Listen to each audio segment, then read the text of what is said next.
प्यारे साथियों, आप सभी का स्वागत है आपके अपने YouTube channel PICS learning classes में।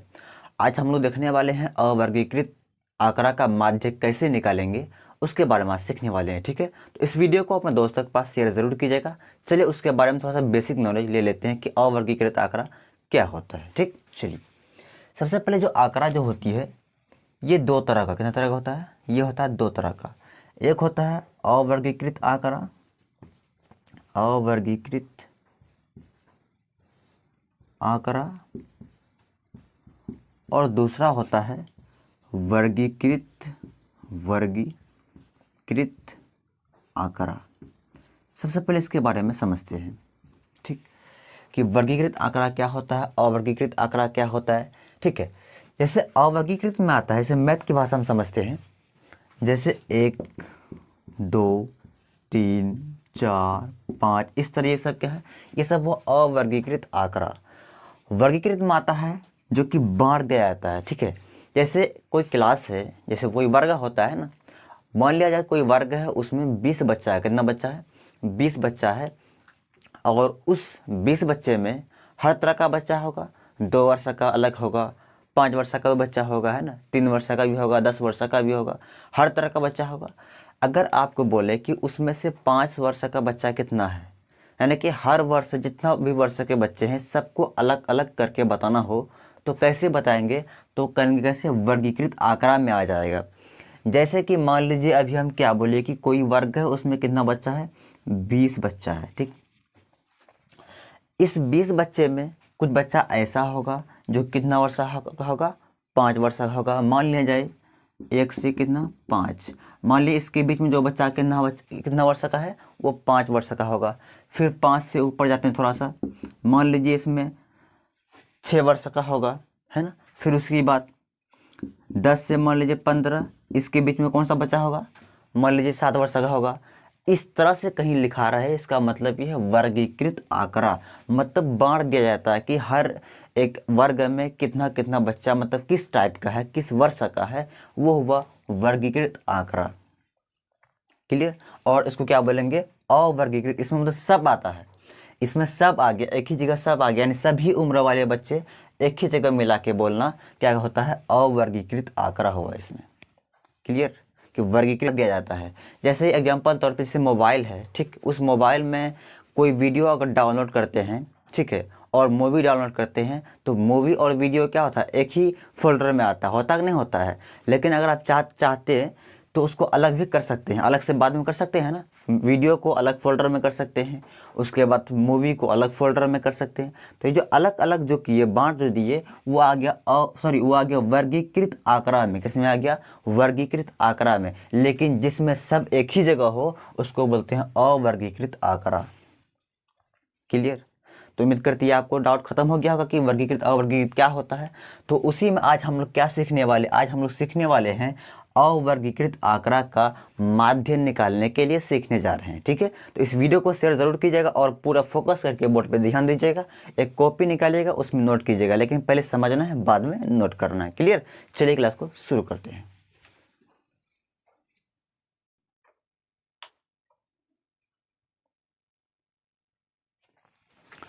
देखिए, यह है अवर्गीकृत आंकड़ा, आपको दिया गया है। क्या करना है? इसका माध्य आपको ज्ञात करना है। क्या करना है? माध्य निकालना है। तो देखिए सबसे पहले देखिए यहाँ जो प्राप्तांक लिखा है xi, इस xi का मतलब होता है वर्ग चिन्ह। क्या होता है? इस xi का मतलब क्या होता है? वर्ग चिन्ह। यानी कि ये आपको वर्ग चिन्ह दिया गया है, 10 20 30 इस तरह से दिया गया है। ठीक, और यहाँ जो 1 2 3 3 4 जो लिखा गया है, ये क्या है? यानी विद्यार्थियों की संख्या। ब्रैकेट में क्या है? fi जहाँ रहे, इसका मतलब क्या दिया गया है? बारंबारता दिया गया है। क्या है ये बारंबारता है, ये वर्ग चिन्ह है, इसी को प्राप्तांक दिया गया है। ठीक, प्राप्तांक कहीं पे लिखा रहे, समझ लेना क्या है वो वर्ग चिन्ह xi है। लेकिन अगर यहीं पे ऐसा लिखा रहे 10 से 20, 20 से 30, ठीक है, 30 से 40, इस तरह लिखा रहे, इसका मतलब ये कौन सा आंकड़ा है? अवर्गीकृत नहीं, वर्गीकृत। कौन सा आंकड़ा है? ये है वर्गीकृत आंकड़ा। और इसको क्या अगर इस तरह से यानी कि लिखा रहे 10 20 इस तरह 1 2 3 इस तरह से ऐसे लिखा रहे, इसका मतलब क्या होता है? वो होता है अवर्गीकृत आंकड़ा। लेकिन अगर इस टाइप का कहीं पे लिखा रहे तो आप ध्यान दीजिएगा, जब भी इस टाइप कहीं पे लिखा रहे इसका मतलब है ये कौन सा आंकड़ा है, तो ये है वर्गीकृत आंकड़ा। कौन सा है? वर्गीकृत आंकड़ा, यानी कि वर्ग में बांट दिया गया है ना, अलग अलग बांट दिया गया, इसको बोलेंगे वर्गीकृत आंकड़ा। समझ गए? ऐसा जहाँ भी लिखा रहे, लेकिन ऐसा रहे तो क्या समझेंगे? इसको समझेंगे अवर्गीकृत आंकड़ा।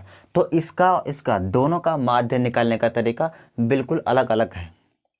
ठीक है, तो आज हम लोग क्या देखने वाले हैं? अवर्गीकृत आकार का माध्य। देख कैसे निकालेंगे। उससे पहले जब भी आप कोई चीज़ का माध्य निकालने बैठेंगे उससे पहले आप उसका फॉर्मूला पहले लिख लीजिए कहीं साइड में। ठीक है, चलिए यहाँ पे इसका जो फॉर्मूला होता है, यानी माध्य बराबर क्या होता है समझिए। देखिए, माध्य को x बार से भी क्या करते हैं? डिनोट करते हैं। इसको क्या बोलेंगे? इसको माध्य बोलते हैं, या x बार बराबर होता है sigma fi xi by sigma fi। ये हुआ माध्य निकालने का सूत्र। कौन सा आंकड़ा का? तो अवर्गीकृत आंकड़ा का माध्य निकालने का ये सूत्र होता है। समझ गए? चलिए, तो देखिए इसमें क्या सब, यहाँ एक चीज़ और, ये सिग्मा का मतलब क्या होता है? सिग्मा जो है इसका मतलब हुआ कि योग। इसका मतलब क्या होता है? योग, यानी fi और xi दोनों का गुना करके क्या करना है? जोड़ना है। क्या करना है? योग मतलब क्या होता है? जोड़ना। यहाँ इसको क्या बोलेंगे? सिग्मा। यहाँ भी सिग्मा है, सिग्मा लगा हुआ है किस में? fi में, मतलब fi जहाँ पे रहेगा उसको क्या करेंगे? जोड़ेंगे। तो fi यहाँ दिया गया है, इसको जोड़ के नीचे में लिखना है। ठीक है, देखिए अब तो xi हमको मालूम है, यहाँ पे है ना, xi ये क्या है? ये xi है, और fi भी हम मालूम है, लेकिन क्या fi गुना xi मालूम है क्या? नहीं मालूम है। यहाँ बीच में कुछ नहीं, क्या है? गुना है। क्या है यहाँ पे? गुना है। ठीक है, वीडियो आ रहा है क्लियर ना? तो यहाँ हम पहले क्या निकालेंगे? यहाँ पे निकालेंगे हम लोग fi xi, मतलब यहाँ लिखेंगे fi xi। तो ये कैसे निकालेंगे? बहुत ही आसान, कुछ नहीं करना है, सिर्फ गुना करना है। तो किसको गुना करेंगे वो समझिए।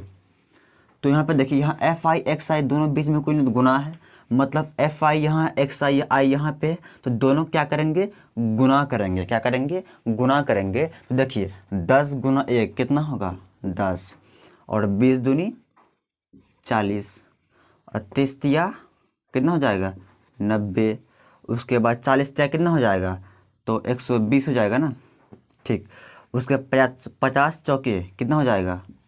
200 हो जाएगा। तो इस तरह से गुना कर लिए, ये हो गया fi xi। क्लियर? तो fi xi तो निकल गया। अब फॉर्मूला में ये ध्यान देना, क्या जो चीज़ फॉर्मूला में है वो चीज़ मालूम हमको हुआ कि नहीं हुआ है? तो देखिए यहाँ पे fi xi तो मालूम हमको हो गया है, fi यहाँ ऑर्डर दिया गया है, लेकिन अब यहाँ क्या है? Sigma fi xi। तो सिग्मा लगा हुआ है, इसका मतलब जोड़ना है किसको?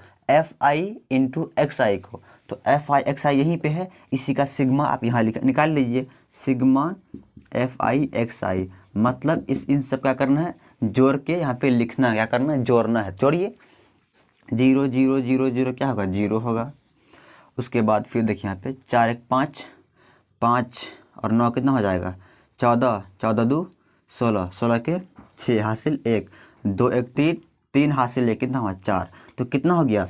460। इस सबको जोड़ने के बाद अब इसमें आइए, अब फिर नीचे में क्या है? सिग्मा fi आपको दिया गया है, लेकिन ये सिग्मा लगा हुआ, मतलब क्या करना है? जोड़ना है। तो जोड़ दीजिए फटाफट। देखिए इसको यहाँ पर जोड़ते हैं, सिग्मा fi बराबर, जोड़िए, 4 3 7, 7 3 10, 10 2 12, 12 1 13, यहाँ क्या आ जाएगा? 13 आ जाएगा। इस तरह हो गया। अब सब कुछ आपको मालूम हो गया है, क्या क्या अब करना क्या है? इस सब का मान फॉर्मूला में रख देना है, सिंपल। तो देखिए यहाँ पे, तो वीडियो आ रहा है क्लियर ना? चलिए अब यहाँ देखिए, सिग्मा fi xi का मान कितना है? 460। तो यह इसके स्थान पे क्या लिखेंगे? 460 बाई सिग्मा fi है, तो सिग्मा fi के स्थान पे क्या लिखेंगे? 13 निकला है, यहाँ क्या आ जाएगा? 13। इसका ये, अब इसका भाग दे दीजिए, जो भी पॉइंट में आ जाएगा वो क्या आ जाएगा? वो माध्य आ जाएगा। सिंपल, भाग देकर लिख देना है, सिंपल, और कुछ नहीं करना है। तो उम्मीद करती है आपको समझ में आ गया होगा। आज क्या सीखे हम लोग? अवर्गीकृत आंकड़ा का माध्य निकालने के लिए। लेकिन कल हम लोग क्या सीखेंगे?